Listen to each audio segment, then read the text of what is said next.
Hello, I'm Adam Pacitti from Cultaholic Wrestling, and you are watching Tom Talks Rubbish. It's the place for interviews, wrestling reviews, and so much more.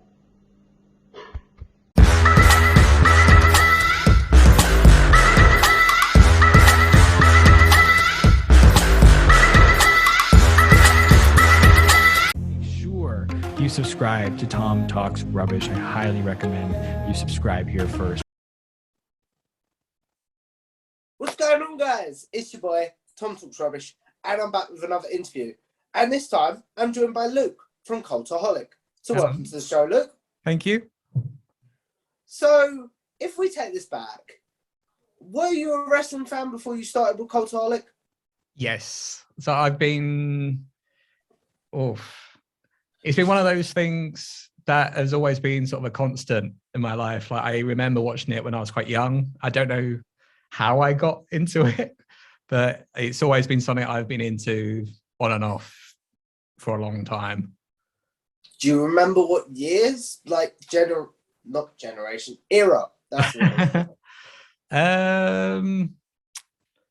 It'll be late 90s. Like our early like videotapes were like WCW from like 99.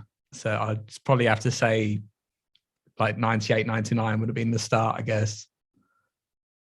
Okay. So, do you remember how you got access to these videotapes, or what drew you to them?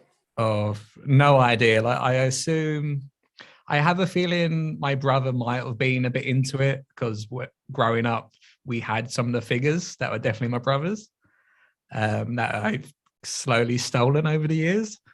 Echo dismiss. Sorry. That's all right. It's just a reminder that we were doing this, that's all. Okay. So yeah, I'd say probably through my brother, and then I sort of adopted like the figures and the videos, and then got more and more into it myself, and I'd pick up whatever I could. I was quite young at the time, so it was more sort of pestering my parents for a video or something like that. Yeah, okay. I think that's the same with most people's fandom. Yeah. But do you remember when you became not a fan in your own right? That's the wrong phrase. But do you remember the first bit of wrestling that was like your wrestling and not something off your brother? I'd probably say it was around when the game Here Comes the Pain came out, because that sort of brought me back into it. I'd sort of drifted off, slowly started getting back into it, and then that really brought me back in. And then off that, I'd try and follow it each week. I'd pick up the magazines. So probably like the end of the Ruthless Aggression era, like when Brock Lesnar sort of had his bit and was disappearing as well. That sort of space, like WrestleMania 20 was the first one I remember coming back and buying that and being like, oh my God, I want to watch more of this. Mm-hmm. Do you remember what it was about WrestleMania 20 that made you like, I love this? Like, do you know what I mean? I don't know. Like, there was definitely some like big things on there. So like with The Undertaker, it was when he came back as the Dead Man. Then you had that amazing triple threat with like Chris Benoit, Shawn Michaels, and Triple H, like Eddie Guerrero, Kurt as well. Like, there was a lot of good stuff on there. It was quite a mixed variety of stuff to, I guess, if you're coming back into it, it wasn't a bad show, and it's like a nice variety. Mm-hmm. So, how long were you a wrestling fan? Or what I should say is, did you have a drop-off period again? Yeah, I'd say I probably had 2 drop-off points. One, obviously, I was quite young. Like I didn't even know all the invasion had happened until like a few years after. And then I had another small drop-off point. I'd say probably around like 2008, because I remember meeting some people at university who were into it. So I joined them to watch like the Royal Rumble and sort of the big pay-per-views. And then that's what really dragged me back into it. Okay. So from about 2009, 2008, you've been just in it completely? Yeah, I'd say so. As someone that watched it from what is considered a down point of wrestling, what is one thing that you think gets overlooked from the PG era? It's overlooked. Could be a feud, could be a match. I think that's quite hard to say. There's definitely talent that was overlooked. There's been a lot of that, but yeah, I don't know about like a feud or anything like that. Okay, so, but I'll phrase it this way. Do you think, as someone that watched most of the PG era, it's as, not bad, that's the wrong word. It's as, okay, I'll say bad, just because I can't think of how to phrase it. But it's as bad as people say? Maybe from a storytelling side of things. Yeah, I feel the actual like match content can be pretty good at times. Yeah. But on a story side, some of it, like I can see why people have sort of drifted off or find it a bit cheesy. But then sort of there's also an argument now, stuff sort of like with Bray Wyatt and Alexa Bliss and Lily, whereas like people might criticize that, but then there was The Undertaker and Kane like shooting lightning bolts and all sorts. So it's sort of, depends where you draw the line, I guess. But I suppose there's a argument that obviously the PG era has to appeal to younger audiences as well. Yeah. Well, one thing that I am really curious to know about, as someone that grew up in the Attitude Era with Undertaker shooting in lightning bolts and Kane shooting fire, in your own words, if you had got into wrestling and were a kid now with Bray Wyatt and his character the way it is, do you think you'd be invested, or do you think it's like you'd know it was hokey sort of thing? I'd probably still be invested because I quite like some of the weird characters. Like I found some of the Lily stuff to be a bit cheesy with like Alexa Bliss's Playground, but like Bray Wyatt, like I was really into that when he came back as the Fiend. Like even before, I quite enjoyed the Bray Wyatt character with Luke Harper and Eric Rowan. So I tend to sort of gravitate towards some of the weird characters as well. Yeah. I think that's one of the cool things about wrestling is you can have weird characters and it's not normal. That's the wrong phrase, but you know what I mean. Oh yeah, definitely. Like I think William Regal said it. I know it's probably been said by a few people, but it has to be like wrestling's a circus. Like it's a mixture of everything. You don't just get one circus with just clowns and one with acrobatics. Like it's a nice mixture of everything.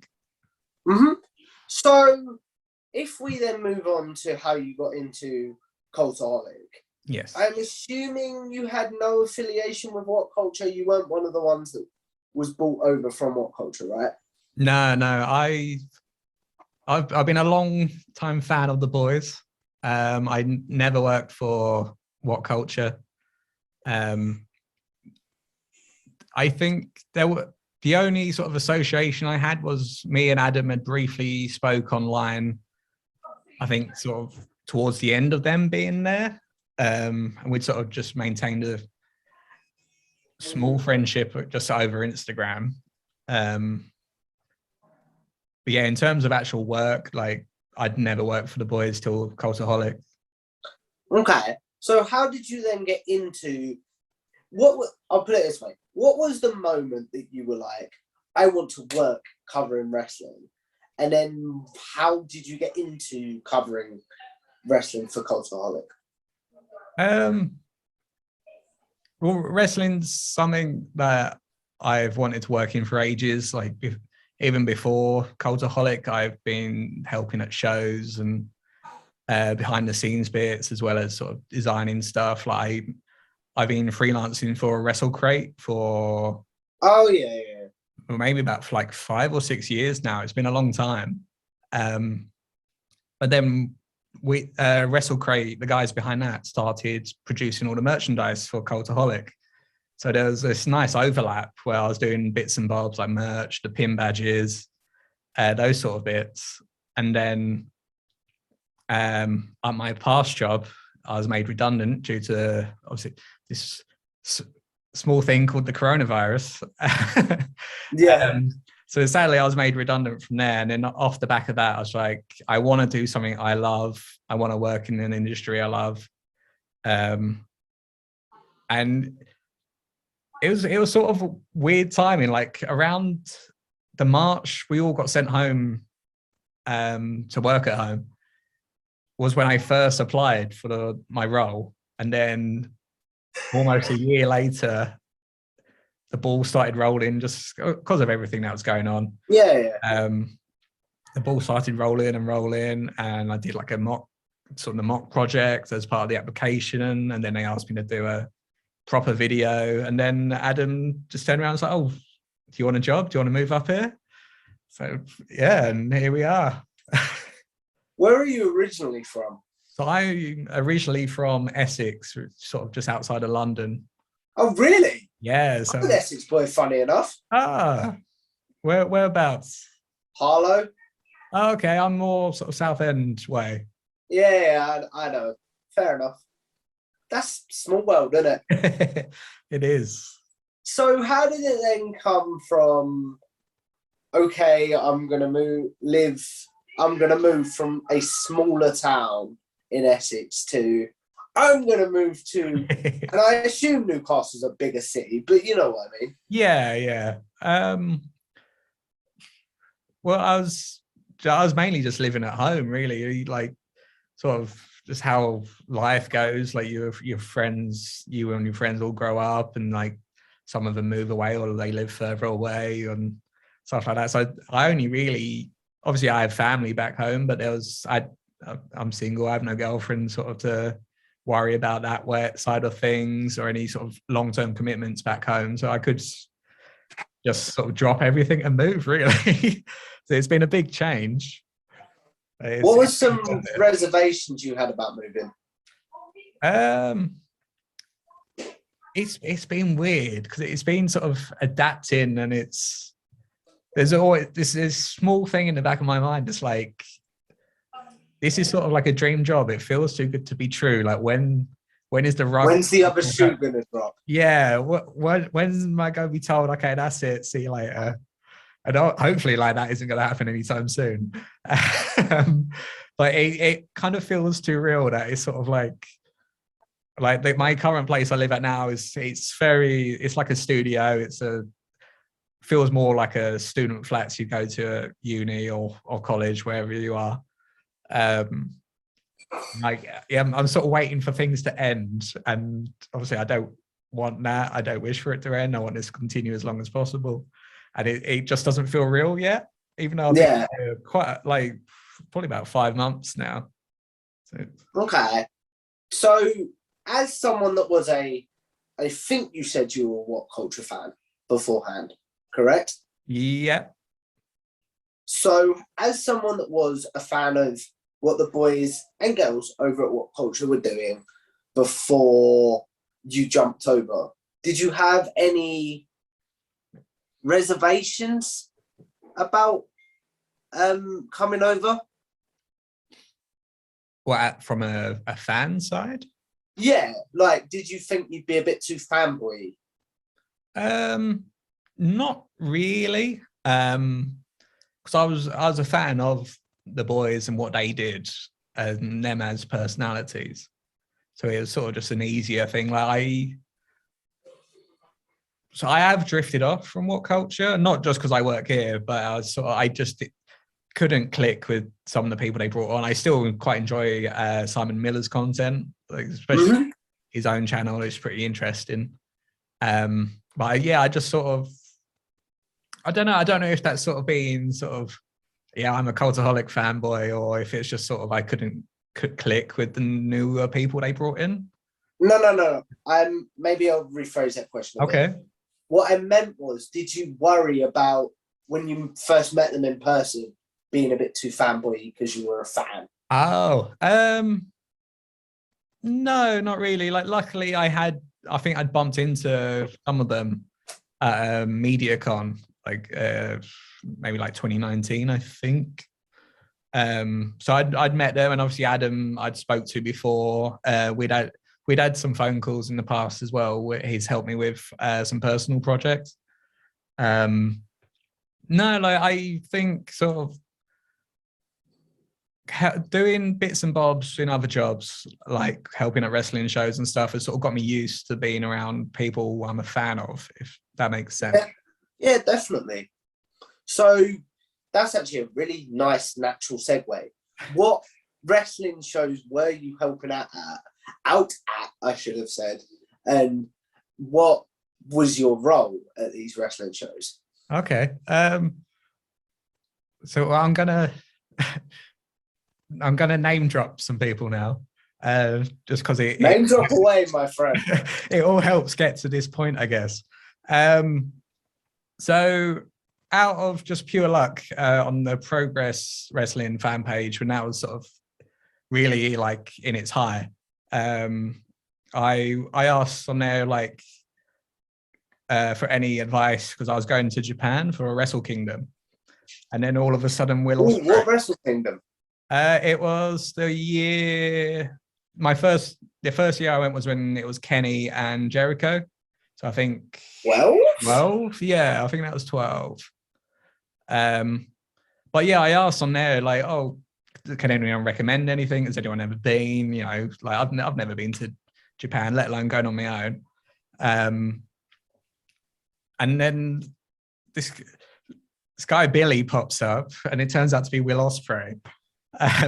No way. Yeah, and it was like, oh yeah, you should try out Coco's Curry and all of this place, and I don't know, these street vendors and all this. So I was like, oh great, like off the off chance, I think I added him on Facebook, and then a few months later, it's like, oh, is there any designers? I'm looking to start my own promotion. So I was just like, oh, you're right. Like I do this, blah blah blah. And then ended up just helping Will with Frontline Wrestling I think he was there for about a year before he moved to Japan, and then I sort of helped with bits after it got took over by a few other guys. Like I think Wrestle Talk got involved, and they sort of were part of it for a little while. I'm not too sure what's going on with it now. It's been a long time, and obviously with the pandemic, like everything's here for people. So yeah, off the back of that, like I met loads of people. I was freelancing for Wrestle Talk for a while, so I've been around with all of the YouTube channels. What were you What were you doing for Wrestle Talk at the time? Editing still? No, I helped with their rebrand a few years ago now, designing some merchandise. That was the main bit, was just designing stuff for them. So I mean, if you're a Wrestle Talk fan, I did a t-shirt of Ollie on a Segway dressed as Wonder Woman. Yes. So that was me. And then because of who was running it, Alex Shane, he has sort of like an umbrella company where they do other bits. So they run shows for the Butlins camps and other bits. So I'd help with merch for those, for like the kids shows, bits like that. Oh, cool. So I take it, because you're a full-time cultaholic now, all the freelance stuff has pretty much stopped? It hasn't stopped. I still do Wrestle Crate. So I've been with them for so long, and they've always looked after me. If I need some extra work, they throw it my way. They're great. They're great people. I still do some other bits and bobs. I help out with promotion in Essex, in Raynham. That's again another one just off the back of helping Will, because his family run that one, and I have friends there, so it's nice to help them. And then just the odd bits and bobs, but it's Cultaholic has taken up a large chunk of my time in a good way. Like obviously, I'm quite happy to stay and try and develop ideas and work on videos. All right, I'll put it this way: because you're so invested in the internet wrestling community, I'll put it that way. Like, because you're so involved, not invested. Mm. Has that affected how you watch wrestling? I wouldn't say so. I think I watch less full shows, if that makes sense. Yeah. Like if there's something, say like AEW, they did Daniel Bryan and Minoru Suzuki. Like I love both of those guys, so I put that on because I wanted to see that. So I'd watch those, and if there's any other matches that took my interest, I'd go for the show. And same with sort of others, like with GCW and WWE, and obviously the big one, and like New Japan as well. Like there's so much out there now; it's kind of hard to keep up with things, and like to try and watch everything. So I sort of dabble between the ones I really want to see. Yeah, because I'll put it this way: because you're mostly behind the scenes. Yes. Do you think that helps contain your love of wrestling because you're not having to talk about it as much as, say, someone like Adam that's on camera all the time? Maybe I do enjoy talking about it. Like I've pitched ideas for sort of certain talk things or talk show based things and stuff like that. I think I don't know. Like it feels different as well with like Adam and Ross and Jack and stuff because they've been doing it for so long. I can see how it can sort of become tedious and wear on them a bit. Whereas I'm still quite new. I'm still excited and wanting to talk about it. Yeah. I'll put it this way. Are you hoping that the fandom side of you doesn't go away and it doesn't become like, oh, I've got to watch this now?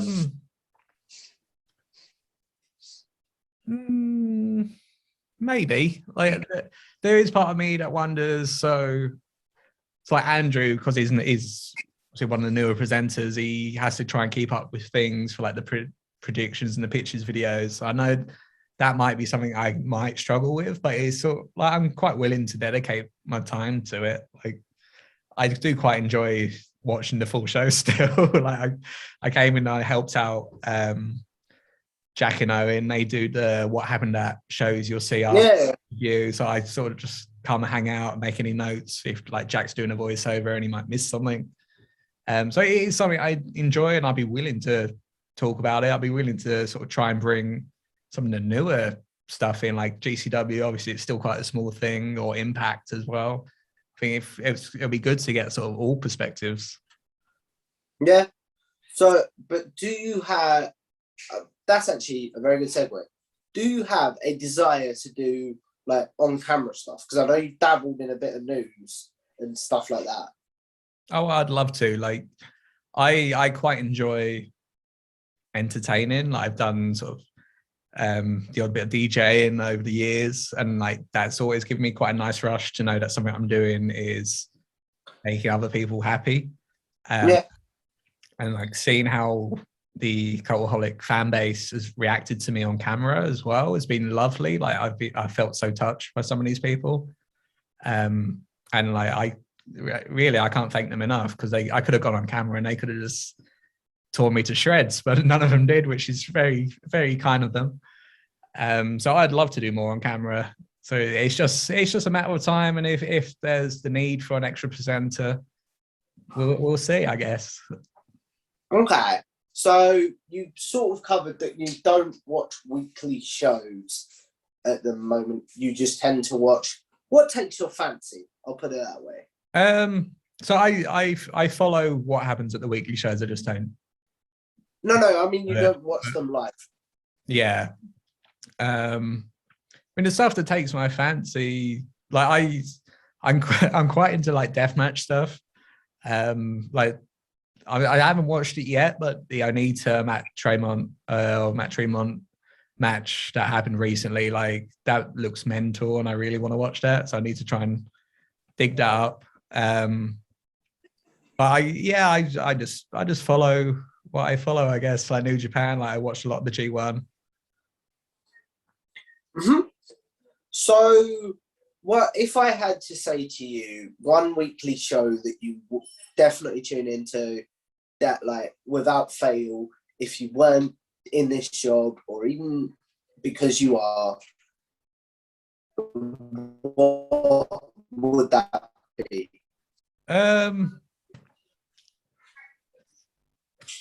Probably AEW, I think, mainly because I don't know. It's hard because I like a lot of the rosters in both WWE and AEW, but I think there's a lot more of the indie guys that I really liked that have all gone there, and it feels like more they're catering to sort of more at my age, I guess, as well. Yeah.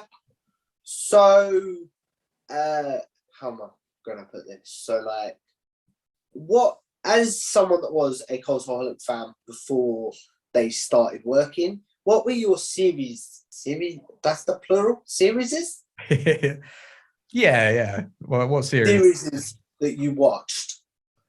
So I quite enjoyed sort of the stuff like Wrestlers of the Week, and like the Rossi Straight to Hell stuff. I've really enjoyed over the years. Like the new stuff as well. Like the new stuff, I'll just whack on like on my lunch breaks and stuff like that. It's something I constantly watch.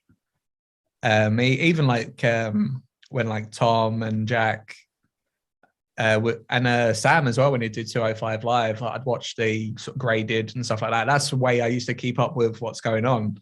So when those ended, it was sort of like, oh no, I need to like source it all myself and find like what's actually gone on. So, as we wrap this up, because I do want to be respectful of your time, and I do like to keep my interviews half an hour to an hour sort of thing. Okay. What series or videos can the people find your editing fingerprints on? So at the moment, I do one of the news videos.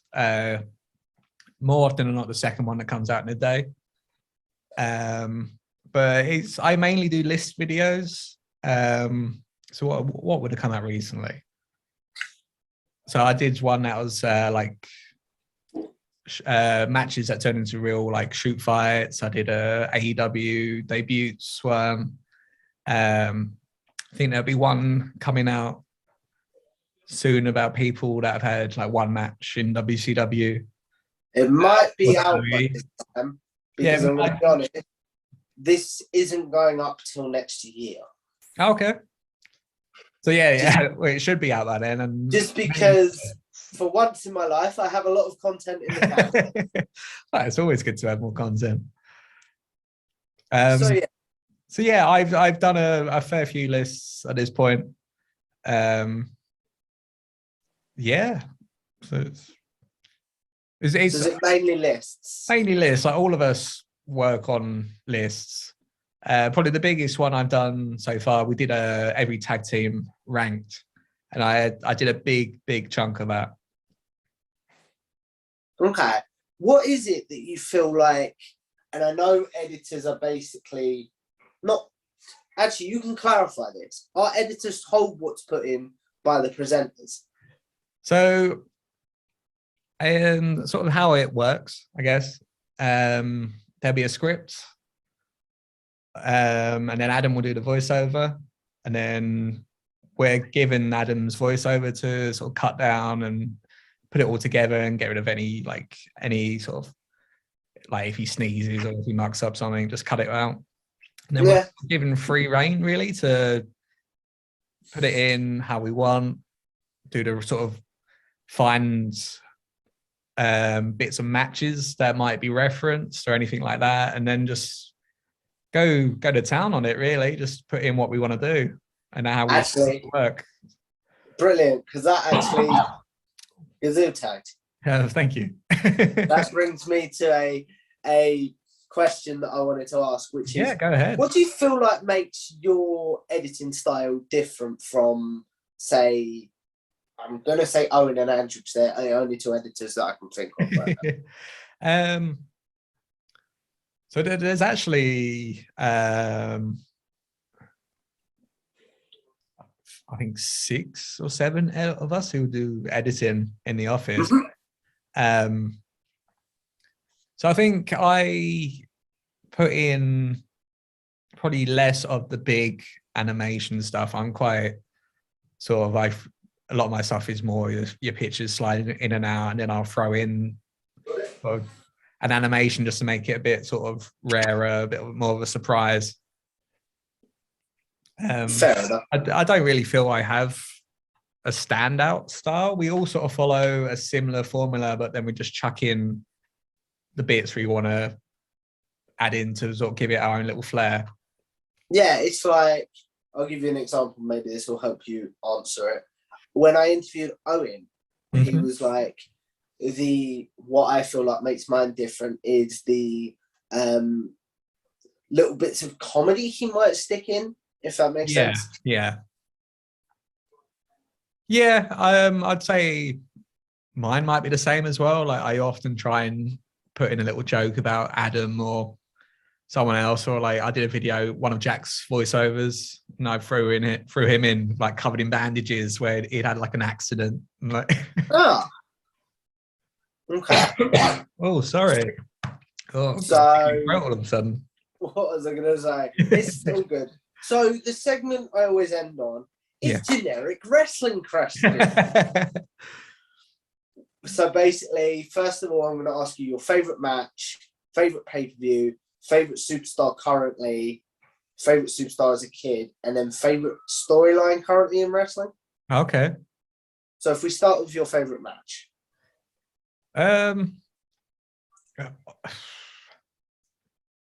Honestly, I don't really know. Like, I'll watch something in the moment and be like, yeah, that was amazing, and then I'll probably just forget about it or put it sort of to the back of my mind. Like, I'll still go like, oh, that was a really good match, and then like this other really good match has come along. So it's really hard to pick. One that I do really like, and I think it was because of, I guess, how he'd chased the title for so long and they'd had these epic bouts in the past, was I think Kenny Omega and Okada. But when Kenny won the title, Three? I think it was like 3 or 4. I think it's a little while ago now. But like, I loved Kenny at the time. Like, I was so excited, and he finally won. He'd finally done it. He'd overcome Okada. So I think that's definitely one that sort of sticks out to me. What's your thoughts on Kenny Omega's current AEW run? It's hard to say because I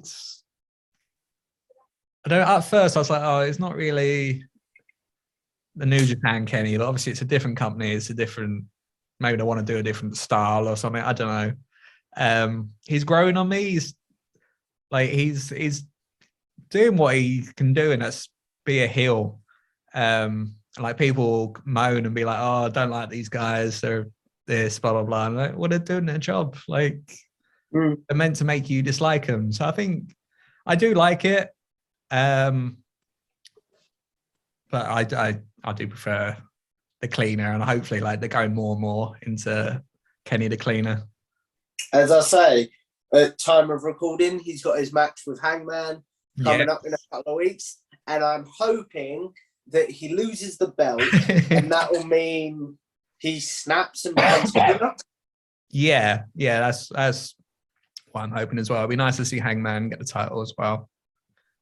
So what we'll say on that one, my friend, is he got the title. I can't believe it. Hooray! And he didn't get the title. Do you know what I mean? Just in case. Like, because then all bases are covered. Do you know what I mean? Yeah. So, and then favorite pay-per-view of all time?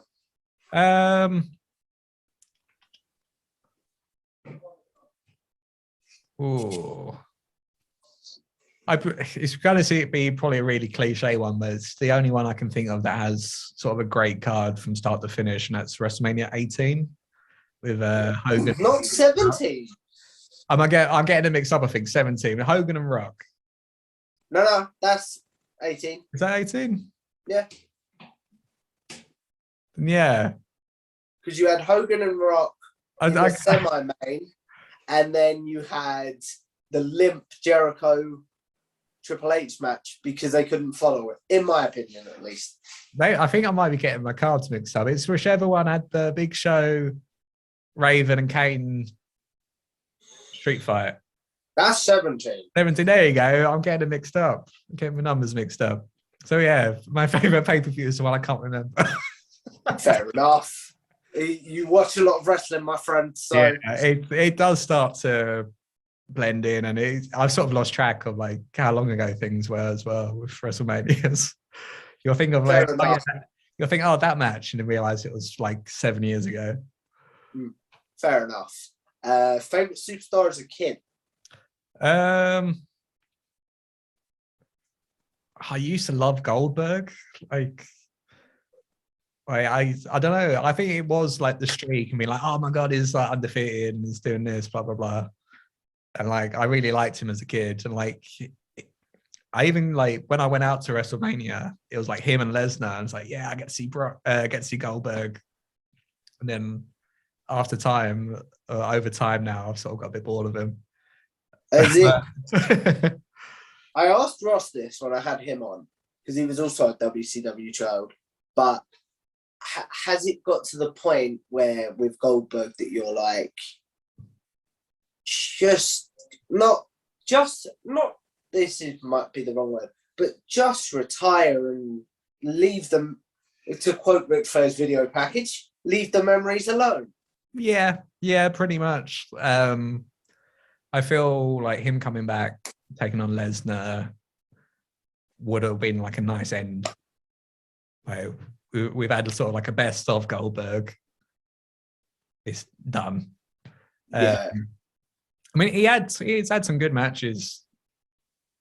In comparison to his run when he first came back with McIntyre and Lashley, like they weren't bad matches, but you know, you sort of get to a point where it's like, oh, Goldberg's back. Like you expect him to be handed the title and stuff, and it's been a nice change of pace, but you just sort of grown a little bit. So yeah, like I'm not a Goldberg fan because I didn't grow up with WCW, so I do have a habit of going, yeah, this again. Yep. Do you know what I mean? Yeah, definitely. So, and that's not me being disrespectful. It's just like, no, it's definitely like, again? Especially from like I guess sort of being like the smart wrestling fan and the story and stuff like that, and sort of like he'll lose and then go away and we'll never see him for a while, and he'll come back and be handed a title shot straight away. It's like, no, like everyone else has got to earn it. Yeah. As someone that was a massive Goldberg fan, but also a massive Fiend fan, what was your emotions when Goldberg squashed the Fiend? Yeah, I was disappointed. So WWE seem to do this where they just back themselves into a corner, and then you'll just get some really bad outcomes. And it sort of ruined. I wouldn't say it ruined the Fiend, but it put a little sort of. If splashed cold water on him, I'd put it that way. Yeah. Like Goldberg didn't need to win, but no, definitely not. So as we wrap this up, I've asked you your favorite pay-per-view. I'm trying to just because my memory doesn't work very well. Favorite pay-per-view, favorite match, favorite superstar as a kid. Yep. Favorite superstar currently. Ooh.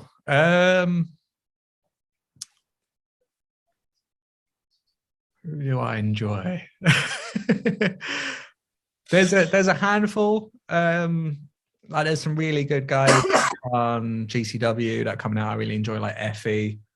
I really enjoyed Danhausen and someone in the back of my mind who I can't remember. Oh my God, I can picture them. And then obviously like with AEW, like I quite enjoy like Darby and Hangman and John Silver. Like I just, it's like I have my sort of core favorites. Yeah. So An interesting thing you brought up there with Goldberg being a fan as a kid, who was basically just someone who, I'll put it this way, had no finesse about him and just destroyed people, to people like Darby Allin, MJF, and now Hangman Page as well, who seem to put on quality matches all the time. Do you think your enjoyment of Goldberg has changed and your enjoyment of those guys has changed because you enjoy work rate matches more now than you did as a kid? I think now I can appreciate them more. Like having like working at the shows and stuff as well, like I've seen sort of got up close and with it all and seen sort of how much effort goes into there and how much they train and everything like that. You can sort of appreciate it more, and especially like with how flawless some people are. Like there'll be matches where like you'll be like, oh, that you might notice something or pick up on something and be like, oh, that wasn't quite right, or that might have been a little bit sloppy. You know, there's little bits like that. Like I sound like a real like critique and know what I'm doing. I really don't. But yeah, I feel being older, you can appreciate the skill side of things instead of just like the big muscly like where yeah. Sorry.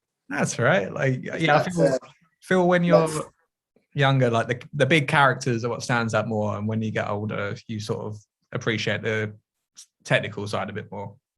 Yeah, totally agree with that, because I feel like I'm the same as a wrestling fan. So as we wrap this up, the question I always end on is, with YouTube, we're obviously all going to live forever in some sort of way, whether videos get moved or videos get, I don't know, like in my mind, YouTube's never going to die. So what is one video of yours from an editing, presenting, or maybe even a writing perspective that you're like, don't watch that, I've grown a lot since then? And then what is one that you're like, if you want to see my body of work, I'm so proud of that, go check out that video? I think in the Cultaholic, on the Cultaholic channel, the second weekend of news I didn't quite like I think I was tired. I made mistakes as well. Like one of them we re-recorded, and I just don't feel from my side of it, I don't feel they were good. So those I'd say don't watch. Question about you being on news. Yes. Was that sprung on you, or did you know the night before? The first weekend, I think it was like that week. Because a lot of people were off, like Sam wasn't around, Mitch wasn't around. I think it was just Adam. So I was just like, well, he turned around and was like, oh, do you fancy doing it for some extra overtime? So that, yeah, of course, like I'd love to do it. Like I want to start doing on camera stuff, and it was a good sort of dip my toe in kind of thing. Were you like a rabbit in the headlights though? Of like, oh God. A little bit, like, especially doing it with Adam, because he's so just natural on camera. He can just talk, and he does talk. Like he just knows how to talk and go and get everything out there. So it was a bit like daunting. It's like, oh my God, like. But it's like in the past, like when I mentioned earlier, like where I lost my job and before coming a Cultaholic, like I started doing my own YouTube bits. So I had a minor bit of experience, like talking to. Oh yeah, because you put a tweet out the other day about trying to upload personal content again. Yeah, I'd love to get back into it. And I do want to get back into it. What sort of content did you upload? So it was mainly like gaming stuff. It was just, you know, like your typical gaming channel. I dabbled in other bits. Like Adam helped me with a random video where I invoiced Rishi Sunak, the Chancellor, one of the MPs, because it was around when he did the interview and he was saying like people should retrain and all this, and so I just did a video where I sent him an invoice for my entire student loan. And Adam, being Adam, who loves a sort of controversial idea, he helped me out with it. We had a few phone calls. He gave me ideas. He told me, oh, I should do this, this, and this. Get in contact with press or papers and whatever. So that's so cool. That is really cool. So it's been a long rooted history of just bits I've done with like Adam and Cultaholic that's sort of led me here, which has been quite nice. Are you, before I ask you this question, what's the video you're most proud of? On Cultaholic, I'd say, well, it's definitely a list video. But there's a part in my AEW debuts video. It's the intro. I'm really proud of the intro because I think 90% of it is just sort of really fluid, and it's sort of like it's one continuous shot, the way it all moves in and out of each other. So I was really proud of that one, and that's mainly down to AEW's like press photos they send us. Like they're so high res and detailed. It's so easy to get in there and do bits like that with them. Okay, so the question that I'm going to end on for you, because normally I end on that question and we end there, but could you imagine being anywhere else right now? In terms of Cultaholic, I mean. Oh, in terms of Cultaholic. I mean, like I said, I'd love to be more on camera and do other bits. I'm constantly coming up with little ideas to pitch to Adam or show ideas and stuff like that. I mean, I don't know if I'd be as prominent as the others, but I'd definitely feel like I could be on the screen to do more. I'd love to do more. Like I moved my entire life up here. Like I want to be utilized as much as I can. So to be honest, man, I think what I'm hearing from you is you just want to hear the company. You want to see the company grow and you want to help it grow. Like that's something I've always felt what is it? Well, I don't know if it's a thing to be good at or not. Like I've always wanted to see, especially Cultaholic as well, I want to see it grow. I want to see it become the best. So if I can help in any way I can, then I'm going to try and do it. To be honest, I think that's a beautiful way to end it. So I want to say thank you to Luke for coming on. If you like this video, please like, share, and subscribe. Hopefully, because this video is going out next year, I'd have hit my goal of 500 subscribers. But even if I have, make sure you like, subscribe, and share this video around. Obviously, big thanks to everyone at Cultaholic, because maybe Luke might be the final one for a while from the Cultaholic crew. Maybe. You never know. Do you know what I mean? Yeah.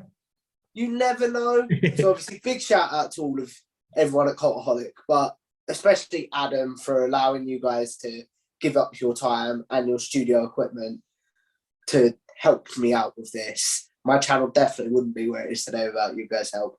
Definitely like, share, and subscribe. Subscribe to Cultaholic, and I will see you in the next one. Bye bye. Cool. I will stop it recording. If I can press the button, there it is.